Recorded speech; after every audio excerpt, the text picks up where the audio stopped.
भारत की 10 सबसे खतरनाक जगहें जहां जाने से वैज्ञानिक भी डरते हैं। नंबर 10, कैलाश मानसरोवर। भगवान शिव का निवास कहे जाने वाले कैलाश मानसरोवर की यात्रा बेहद चुनौतीपूर्ण मानी जाती है। यहाँ की ऊंचाई पर चढ़ने में सांस फूलने लगती है और ठंड के साथ ऑक्सीजन की कमी स्थिति को और गंभीर बना देती है। खराब स्वास्थ्य वालों के लिए यह यात्रा किसी जोखिम से कम नहीं है। Number 9, Pamban bridge. तमिलनाडु के रामेश्वरम को मुख्य भूमि से जोड़ने वाला पंबन ब्रिज भारत के सबसे खतरनाक पुलों में गिना जाता है। इस पुल की खासियत है कि इसके ऊपर से ट्रेनें और नीचे से बड़े बड़े जहाज गुजरते हैं। समुद्र के ऊपर बना यह ब्रिज देखने में बेहद सुंदर है, लेकिन तेज हवाओं के कारण इस पर ट्रेन का सफर काफी डरावना हो सकता है। Number 8, Thar desert. थार रेगिस्तान अपनी ऊंची नीची रेत की पहाड़ियों और आकर्षक प्राकृतिक दृश्यों के लिए तो मशहूर है ही, लेकिन इसके खतरनाक पहलुओं को नजरअंदाज नहीं किया जा सकता। यहाँ अनगिनत जहरीले जीव जंतु पाए जाते हैं, जिनमें 20 से ज्यादा प्रजातियों के सांप शामिल हैं। इनमें सैंड बोआ, ब्लैक कोबरा और राइसल वाइपर जैसे खतरनाक सांप प्रमुख हैं। यहाँ का हर कोना किसी न किसी खतरे से भरा हुआ है। यदि आप यहाँ कदम रखते हैं तो हर पल सतर्क रहना और सही सुरक्षा उपाय अपनाना बेहद जरूरी है। Number 7, फगताल monastery. जम्मू और कश्मीर अपनी खूबसूरती के लिए दुनिया भर में प्रसिद्ध है, लेकिन यहाँ का प्राकृतिक सौंदर्य अपने साथ कई खतरनाक चुनौतियां भी लाता है। लद्दाख की ऊंचाइयों पर स्थित फुक्तल मोनेस्ट्री एक ऐसी जगह है जहां पहुंचना हर किसी के बस की बात नहीं। इस मोनेस्ट्री तक पहुंचने के लिए 5 से 6 घंटे का समय और ढेर सारी हिम्मत चाहिए। इसका रास्ता खतरनाक पहाड़ियों से होकर गुजरता है, जहां एक कदम की भी चूक जानलेवा हो सकती है। यहाँ का सफर जितना रोमांचक है उतना ही खतरनाक भी है। Number 6, Dras valley. जम्मू कश्मीर की द्रास घाटी को भारत की सबसे ठंडी जगहों में गिना जाता है। यह घाटी समुद्र तल से 10,800 फीट की ऊंचाई पर स्थित है। यहाँ का तापमान सर्दियों में -45 डिग्री सेल्सियस तक पहुंच जाता है और कई बार -60 डिग्री सेल्सियस तक भी गिर चुका है। यहाँ की जलवायु बेहद सख्त है और ठंड इतनी जबरदस्त होती है कि इंसानों के लिए इसे सहन करना लगभग असंभव हो जाता है। Number 5, bhangar fort. राजस्थान के अलवर जिले में स्थित भानगढ़ का किला भारत के सबसे डरावने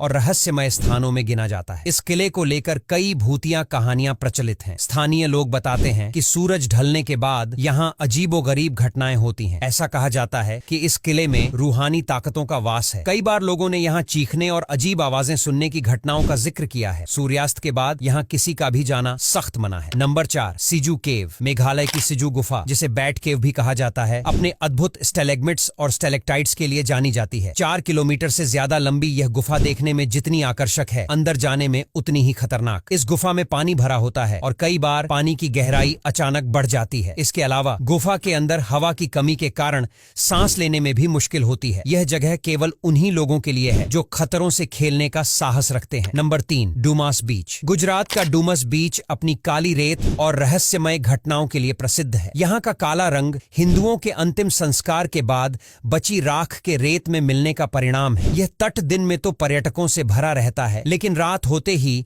यहाँ का माहौल डरावना हो जाता है। कहा जाता है कि रात में यहाँ अजीब आवाजें सुनाई देती हैं, जो इस जगह को और अधिक रहस्यमयी बना देती हैं। नंबर 2, कुलधरा गांव। राजस्थान के जैसलमेर जिले में स्थित कुलधरा गांव को एक शापित जगह माना जाता है। यह गांव सैकड़ों साल पहले पूरी तरह से वीरान हो गया था और आज तक इस जगह की भूतिया कहानियां लोगों को डरा देती हैं। स्थानीय मान्यताओं के अनुसार यहाँ आत्माओं का बसेरा है और रात में यहाँ अजीब आवाजें सुनाई देती हैं। महिलाओं की चूड़ियों की खनक और लोगों की परछाइयों की कहानियां इसे और डरावना बना देती हैं। नंबर 1, रोहतांग दर्रा। हिमाचल प्रदेश में स्थित रोहतांग दर्रा समुद्र तल से 13,054 फीट की ऊंचाई पर है। यह दर्रा कुल्लू को लाहौल और स्पीति से जोड़ने का काम करता है और लेह तक पहुंच सुनिश्चित करता है। यहाँ यात्रा करना बेहद जोखिम भरा हो सकता है, क्योंकि यह दर्रा पहाड़ों के बीच स्थित है, जहाँ भूस्खलन और बर्फीले तूफान का खतरा हमेशा बना रहता है। इसके घुमावदार और खतरनाक मोड़ यात्रा को और मुश्किल बना देते हैं। अब यहाँ तक वीडियो देख ली है तो फिर वीडियो को लाइक और शेयर करना बिल्कुल भी मत भूलना।